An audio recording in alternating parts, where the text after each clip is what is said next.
Okay, so now we are continuing our intraday trading lesson. Last time हम लोगों ने बात की कि छोटे से लॉस को कंट्रोल करो तो उसको आप कभी भी कवर कर सकते हैं। अब प्रॉफिट बुकिंग की बात हो रही है कि जब भी आपको प्रॉफिट बुकिंग करना है तो जैसे जैसे प्राइस बढ़ती जाए आप पार्ट प्रॉफिट बुकिंग करते चले जाइए। अगर आपके पास सिंगल बड़ा लॉट है तो आप स्विच करके उसको छोटे लॉट में ला सकते हैं फ्यूचर की केस में, और कैश की बात है तो तब तो आपके पास फ्रीडम है ये टुकड़े टुकड़ों में बेचने की। तो सबसे पहले बड़ा पार्ट, फिर छोटा, और फिर सबसे छोटा पार्ट रखिए सबसे बड़े प्रॉफिट के लिए। और जहां आपको क्लैरिटी लगती है कि नहीं अब तो बहुत बड़ी तेजी आने वाली है तो फिर से आप एक बड़ी क्वांटिटी ऐड करें, लेकिन डिप में डिफेंसिव बाइंग करो और बहुत छोटा स्टॉप लॉस यूज़ करो। वो टेक्निक्स तो हमने कई बार डिस्कस की भी है तो उसको आप यूज़ कर सकते हैं। आगे हम उसको डिटेल में डिस्कस भी कर सकते हैं। कभी बढ़ता शेयर हम कम फायदे में बेच देते हैं तो अफसोस होता है। तो मैं पहले भी कह चुका हूँ कि बेच कर पछताना अच्छा है, नहीं बेच के पछताने से। एक समय में 2 या 3 से ज़्यादा ट्रेड मत कीजिए, क्योंकि इससे ज़्यादा हैंडल करना, मैनेज करना आपके लिए मुश्किल होता है। फिर भी अगर बहुत अच्छा बाजार है और हर जगह बारिश हो रही है प्रॉफिट्स की और आपको 5-5, 6-6 ट्रेड एक साथ करना है तो उसका एक तरीका है। वो तरीका ऐसा है कि जो क्वांटिटी आपकी बिल्कुल रिजनेबल है, जो स्टॉप लॉस आपका बहुत रिजनेबल और प्रॉमिसिंग है, इसे 2 ट्रेड को तो आपने एक तरफ रख दिया, और जो जो चीज़ें आपको लग रही है कि अभी एकदम से मूवमेंट आ रहा है और आप स्कैल्प ट्रेडिंग कर एक तरीके से तेज़ी से आप ट्रेडिंग करके एंटर करके और प्रॉफिट बुक करके बाहर निकलना चाहते हैं, तो एक बड़ी क्वांटिटी छोटे स्टॉप लॉस के साथ और छोटे टारगेट के साथ फटाफट बुक कर करके बाहर होते जाओ। एक साथ ऐसा नहीं होना चाहिए कि आप 5-6 पोजीशन स्टॉप लॉस के साथ लेके बैठे और आपको थोड़ी देर पहले लग रहा है कि सभी चीज़ों में 2-2, 2,500 रुपया आ रहा है, 2,000, 2,500 कुल मिला के 9,000 प्लस दिख रहे हैं, और एकदम से रिवर्सल आया मार्केट में, सीधा डिप आया और सीधा आप 8,000 रुपया 8,000 रुपीज़ माइनस हो गए। यही चीज़ें जो इंसान के तोते उड़ा देती है, उसको परेशान कर देती है। ओवर ट्रेडिंग में टैक्स भी भारी पड़ता है और ऐसे में डिप आ जाए तो फ़ायदे नुकसान में बदल जाते हैं। और जब आपको लगता है कि चलो 9,000 रुपये लगाया तो पीछे से खबर आती है कि 9,000 नहीं 12,000, क्योंकि ब्रोकरेज और टैक्स का पैसा भी जुड़ जाता है। हर शेयर के एक दिन में बढ़ने या घटने की लिमिट होती है, तो स्टॉक मार्केट में वो लिमिट फिक्स है, और एक बार अगर वो सर्किट लग गया तो उसके ऊपर प्राइस जाती है। तो ऊपर जाके अगर बायर्स इकट्ठे हो गए तो सेलिंग खत्म हो जाती है, तो अपर सर्किट कहलाएगा। अपर सर्किट में आप खरीद नहीं सकते, और अगर गिरते गिरते सेलर्स रह गए और बायर्स गायब हो गए तो वो लोअर सर्किट कहलाएगा। लोअर सर्किट में आप बेच नहीं सकते। तो सर्किट के बहुत सारे लोग इस तरह सर्किट का गेम खेलते हैं, सर्किट का तरीका अपनाते हैं कि जो जो चीज़ें सर्किट के करीब पहुंच रही है, जनरली ये सर्किट मिड कैप स्टॉक्स में लगते हैं, तो जो जो चीज़ें सर्किट के करीब पहुंच रही है उनमें अपर सर्किट के लेवल पे स्टॉप लॉस बाइंग लगा के रखी। तो अगर 5 स्टॉक ऐसे लग रहे थे कि इनमें सर्किट लग सकता है तो 5 में उन्होंने स्टॉप लॉस बाइंग लगा के रखी और स्ट्रिक्ट स्टॉप लॉस लगा के रखे छोटी छोटी क्वांटिटी में, और उसमें से 2 में सचमुच सर्किट लग गया। सर्किट लगने के बाद वो सर्किट बना रहा आखिर तक, तो अगले दिन वो गैप अप ही खुलेगा।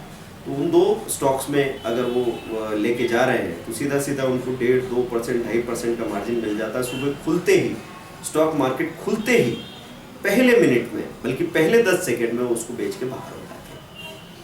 तो ये एक सर्किट का तरीका मैंने बताया आपको। यदि कोई शेयर बढ़ के नीचे की तरफ आ रहा है, कोई स्क्रिप कमोडिटी बढ़ के नीचे की तरफ आ रही है, उसको वॉच करते रहें।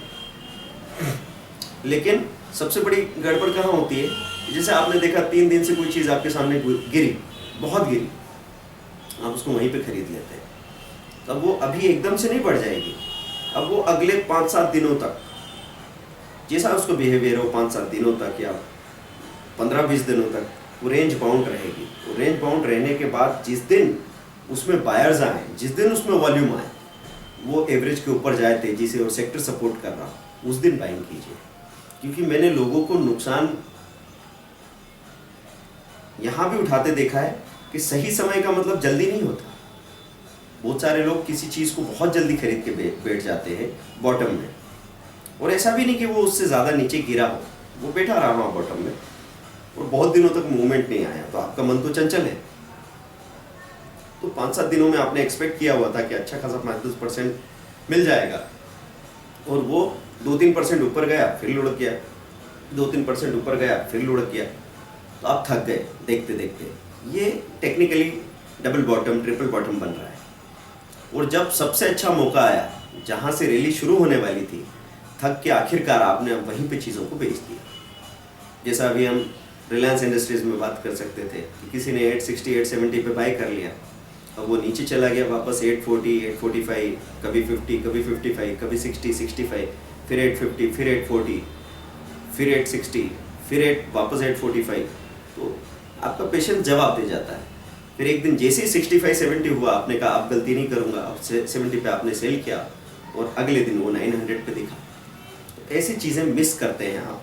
तो सही समय का मतलब जल्दी से खरीद के बैठ जाना नहीं होता। सही समय का मतलब ये फिशिंग जैसी एक्टिविटी है ट्रेडिंग। मतलब आप कांटे डाल के बैठे हो, आपको नहीं पता कि मछली कब आएगी, लेकिन जब भी आएगी, जब वजन लगेगा, तब आप ट्रेड में एंटर करेंगे और तब आपको प्रॉफिट मिलेगा। ये सुबह शाम जाके पूछना क्या ले लूँ क्या बेच दूँ, ये बुरी आदत है। चुपचाप बैठो, सांस ले लो।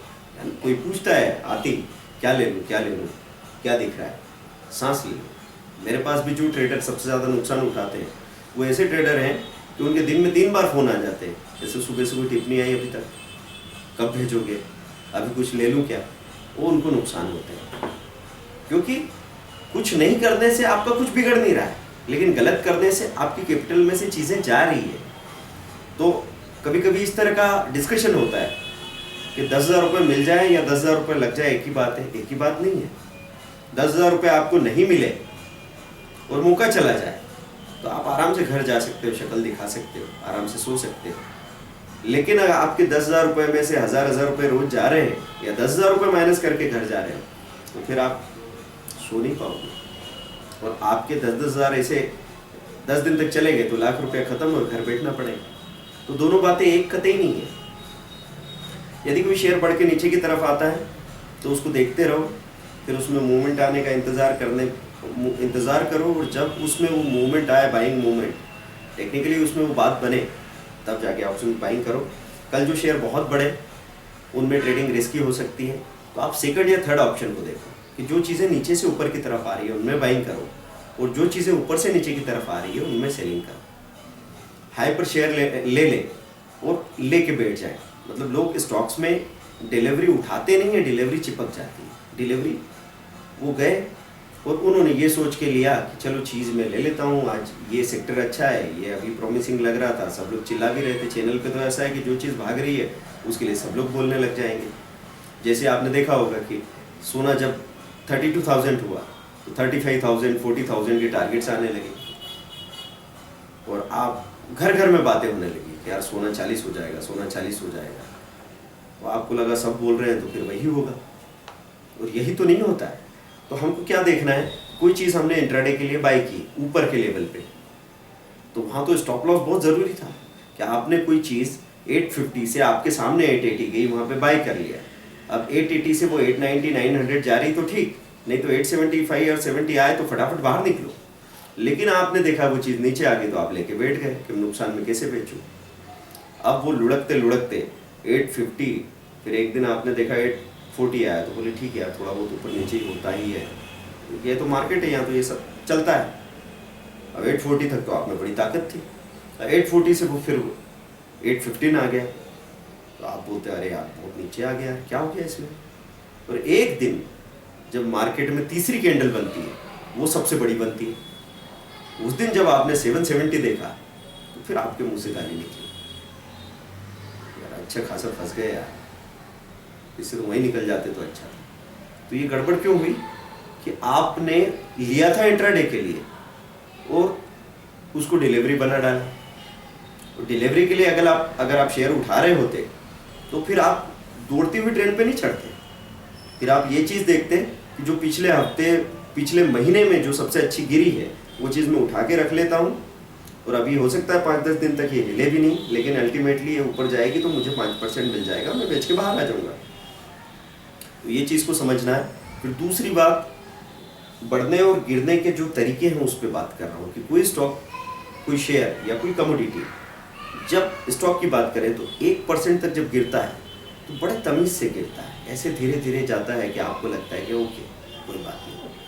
तो कोई चीज़ सपोज आपने खरीदी तो 1,000 रुपये का शेयर खरीद लिया 1000 का, तो धीरे धीरे आपको दिख रहा है 1000, 999, 998, एकदम जरा सा भी नीचे आएगा रेट होगा तो आपको थोड़ा सा तो दुखता है, चुभता है। फिर आपने देखा कि यार क्या हो रहा है, वापस वो 999, 1000, 1050 ऐसे दिख रहा है आपको। फिर धीरे से आपने देखा 96 हो गया, 95 हो गया, तो आपने मन बना रखा है कि यार ये जैसे ही 90 के नीचे जाएगा वो मैं निकल जाऊंगा।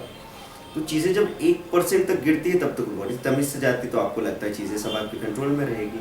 फिर अचानक से ग्लोबल मार्केट खुला या कोई डाटा आया या वो सेक्टर में कोई नेगेटिव न्यूज़ आ गई, उस स्टॉक में कोई नेगेटिव न्यूज़ आ गई और वो वहाँ से धड़ाधड़ गिरता है। तो आपने देखा 91, 90 हुआ और सीधा उसने गिरना शुरू किया 88, 87, 85। आपने कहा बेचो, नहीं जा रहा है, क्या करूँ? बोले 83 करके बेचो। 82 हो गया, बोलो क्या करूँ? 75 हो गया, बोले अब क्या? अब आदमी सुन में खड़ा है। कभी कभी तो जैसे फ्यूचर में मैंने लोगों को देखा है कि वो डम्ब हो गए, बिल्कुल सुन, आवाज़ भी नहीं निकल रही, पड़ोसी भी उनका माल बेच रहे हैं। तो इस तरह की स्थितियाँ बनती है। इसलिए जब तक वो चीज़ तमीज़ में है, मतलब 1% के दायरे में है, तब तक आप अपना डिसीजन लेके, अगर आपको लगता है कि नहीं चीज़ें गड़बड़ हो सकती है तो क्वांटिटी कम कर दो। अगर आप फ्यूचर में हो, एक फ्यूचर बेच के कैश में आ जाओ या फिर उसको हेज कर लो, पुट खरीद लो उसके साथ में, जो भी आप कर सकते हो उस वक्त। लेकिन बैठ के ऐसे इंतज़ार करने से कुछ होगा नहीं। यहाँ पे फ्लेक्सिबिलिटी चाहिए और तत्काल डिसीजन मेकिंग सीखना है। आप नहीं सीखेंगे तो बाजार आपको सिखा देगा, लेकिन तब तक सीख लेना जब तक आपके पास बाकी कुछ करने को रहे। मतलब यहाँ लोगों को रास्ते तो मिल जाते हैं, लेकिन तब मिलते हैं जब उनकी टांगें कट चुकी होती हैं। तो हमको किसी भी शेयर से हमेशा की मोहब्बत या नफरत नहीं करना है कि एक दिन लिया स्टॉप लॉस टूट गया, 2 दिन लिया स्टॉप लॉस टूट गया, आपने कहा हाथ ही नहीं लगाना, बिल्कुल ही बेकार चीज़ है, मैं तो इसको पसंद ही नहीं करता। या फिर कोई चीज़ में 2 दिन आपने पैसा कमा लिया तो तीसरे दिन टर्मिनल खुला उसके पहले ही जाके कूद पड़े आप। एक दिन 200 शेयर खरीदे थे, 1000 रुपया मिल गया था, दूसरे दिन 500 खरीदे थे, 2500 मिल गया था। अब आपने 2000 शेयर का लॉट उठा लिया और वो 5 रुपये नीचे गया, 10,000 रुपये खत्म हो गया। तो आपने कहा ये बाजारी सट्टा बाजार है। बाजार सट्टा बाजार है कि आप सटोरी है?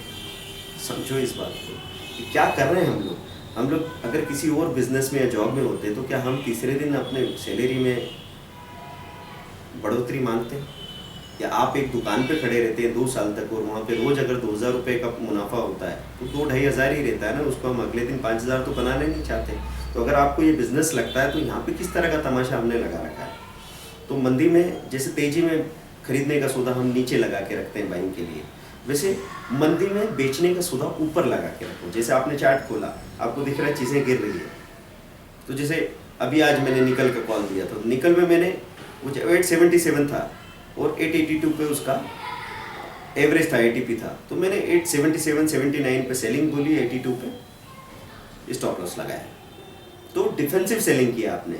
कई बार ऐसा होता है कि आपने अगर 77 पे सेलिंग कर दी तो आप 880 पे स्टॉप लॉस लगाएंगे।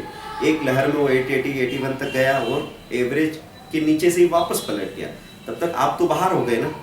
तो आपको करना क्या चाहिए कि थोड़ा सा बेस्ट प्राइस पे बेचोगे और उससे ऊपर का स्टॉप लॉस लगाओगे 83 का या 82 का, तो आप बाल बाल बच गए और चीज़ें वापस नीचे आ गई, आपने पूरा मुनाफा कमा लिया। और मंदी में लोगों को सबसे बड़े नुकसान हुए। मंदी में लोग समझ नहीं आती, तो मंदी में पहले से प्रॉफिट बुकिंग ऑर्डर लगा के रखिए, क्योंकि मंदी बहुत तेज़ी से बाउंस करती है। नीचे आया एकदम से चीज़ें नीचे जाती है और एकदम पलट के ऊपर आ जाती है। तो आपको जो लो दिखता है वो कभी नहीं मिलता और आप उस लो के लालच में फंस जाते हो कि मुझे वही प्राइस मिले। तो आपने देखा 890 से कोई चीज़ गिरी और एकदम से 875 आ गई और 75 पे आपने कहा लो, इतने में 878 दिख रही, तो 78 लो। और नहीं इच्छा हो रही है कि नहीं मैं इससे भी बेटर प्राइस मिल सकती है, तो 100 में से 60 शेयर्स का प्रॉफिट तो 78 पे बुक कर लो और बाकी 40 का 72 कर लेना, कोई दिक्कत नहीं है। और स्टॉप लॉस को ट्रेल करते चले जाओ। हर रोज़ टर्मिनल छोड़ते वक्त अपना ट्रेडिंग रिकॉर्ड चेक करो। ट्रेडिंग रिकॉर्ड चेक करने से आपको हमेशा पता लगता है कि आप किस तरह की ट्रेडिंग कर रहे हैं, आपने कब कब ट्रेड डाले, कितने ट्रेड डाले, किस क्वांटिटी में डाले और अभी गलती से क्या माइनस प्लस है वो भी पता लग जाए। और जैसे ही आपको फ़ायदा नुकसान दिखता है तो आपकी डिसीजन मेकिंग को बहुत ज़्यादा मदद मिलती है। जैसे किसी व्यक्ति को यहाँ इतनी तेज़ी से प्रॉफिट्स बढ़ते हैं कि अभी लास्ट टाइम आपने देखा था एक बार अल्टर F6 करके, तो आपको पता चला 800-900 रुपये मिले। फिर अल्टर F6 करके देखा तो आपने देखा 1300 रुपये मिले, और कब वो 2500 रुपया हो गया आपको पता भी नहीं चला। उसके बाद दोबारा जब आपने खोला तो वापस वहीं पे वहीं उसी लेवल पे वो 1500 रुपये के लेवल पे खड़ा है। तो यहाँ दिक्कत इस बात की प्रैक्टिकली आती है कि जब आप किसी ब्रोकर के यहाँ जाके काम करते हैं और जब आप उससे बार बार कहते हैं कि मेरा हुलिया देखना, अल्टर F6 करके देखना, तो ऑपरेटर चिढ़ जाता है।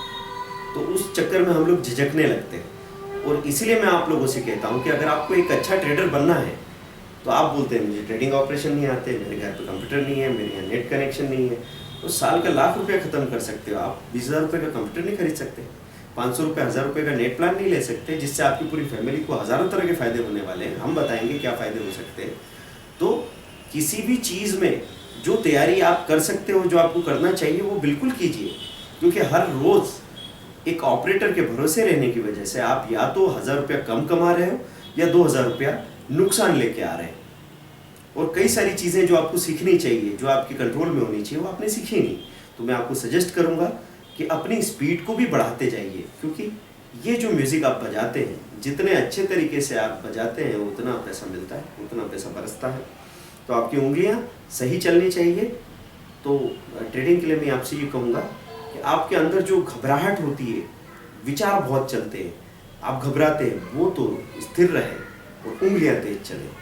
लोगों की हालत ये है कि उनके अंदर सब कुछ तेज चलता है, सांसें तेज चलती है, थॉट्स तेज चलते हैं, वो घबराते बहुत है, पर उंगलियां धीरे चलती है। इसका उल्टा प्रैक्टिस करना हो जाएगा, प्रैक्टिस से कोई दिक्कत नहीं है। तो रोज अपना ट्रेडिंग रिकॉर्ड चेक करें।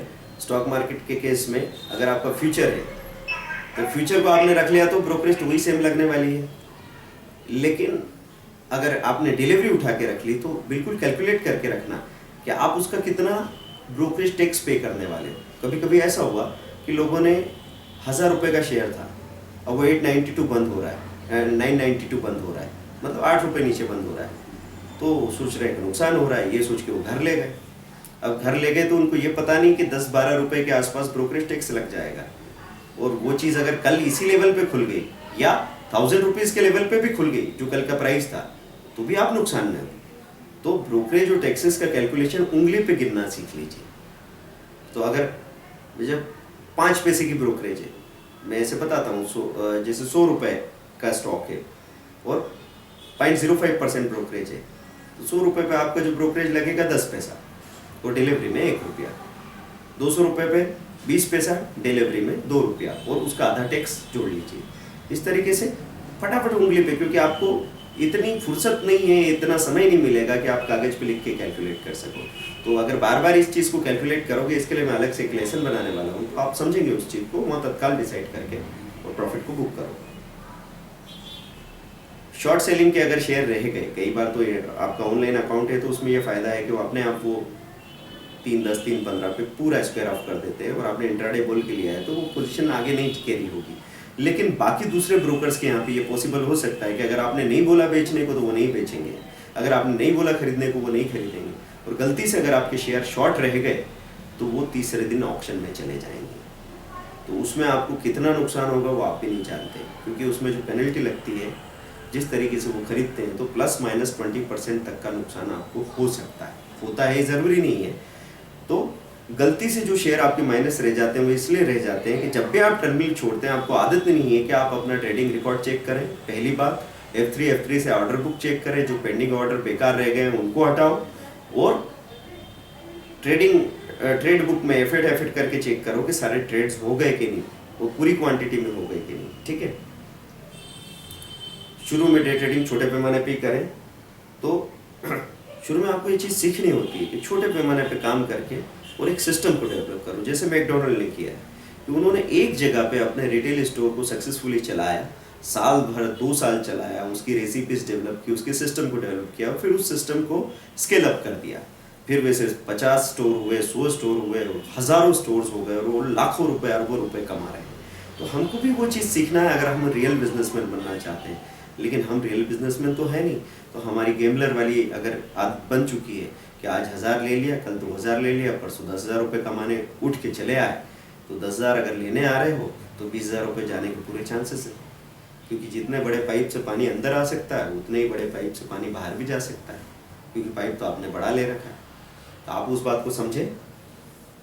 और यहाँ पे ये चीज़ देखना है कि और कामों में जितना काम करेंगे अच्छी बात है, आराम हराम है, लेकिन यहाँ वो बात नहीं है। यहाँ जितना चुपचाप बैठ सकेंगे उतनी ही आप में मैच्योरिटी है। यहाँ पे लाल नीला जो भी हो रहा, लेकिन मैं तभी काम करूँगा जब काम करने का रीज़न आएगा। रीज़न मीन्स जैसे मैंने आपको पैरामीटर्स बता रखे कि बाइंग के पैरामीटर से आधा % से ऊपर है, बायर ज़्यादा है, टीपी के ऊपर चला गया, सेक्टर अच्छा चल रहा है, टाइम ठीक है, बाय करो।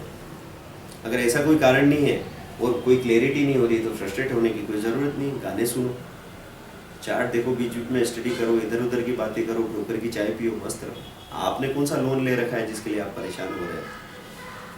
और लोन ले भी रखा है तो मैं आपको ज़्यादा सचेत रहने को बोलता हूँ, क्योंकि लोन का ब्याज भी भरना है, ऊपर से कैपिटल ख़त्म हो गई तो कैपिटल भी भरना पड़ेगी, तो पैसा नहीं मिलेगा चलेगा।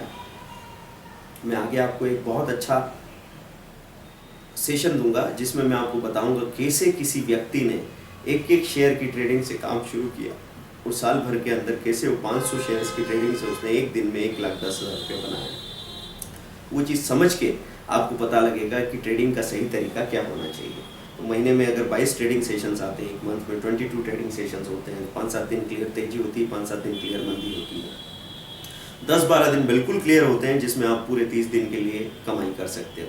लेकिन अगर 22 दिन में से 22 दिन कमाने की मानसिकता आप लेके आए हैं, आप दूसरा कोई काम कर लीजिए, किराना दुकान चल सकती है, दूसरा कोई काम चल सकता है। क्योंकि यहाँ पे जो हर दिन आप उठ के चले आ जाते हो, नियम बना के आते हो कि 2,000-4,000 रुपये यहाँ से लेके जाना है, तो ऐसा नियम यहाँ काम नहीं करेगा। मार्केट जो दे रहा है, अगर दे रहा है तो चुपचाप ले लो, जितना दे रहा है ले लो, जिद यहाँ करना नहीं। क्योंकि जो मार्केट कंडीशंस है उनके साथ पहचान के काम करोगे तो किसी दिन 2 के 8,000 भी मिलेंगे, 2,000 की बजाय 8,000 10,000 भी मिलेगा, और किसी दिन आप 500 रुपये लेके या 500 रुपये दे के घर जाना पड़ेगा, और वो आपको सीखना ज़रूरी है। और एक दिन बहुत बड़ा प्रॉफिट हुआ है तो अगले दिन गैप करो, ऐसा नियम बना लो। जैसे हम नहीं होते, किसी हेवी डिनर लिया तो अगले दिन फास्टिंग अच्छी होती है, तो फिर भी बाजार में तो हम जाते हैं क्योंकि हमको आदत पड़ी है। तो छोटी वॉल्यूम में छोटी क्वांटिटी में ट्रेड कर लीजिए। Okay, thank you very much, bye.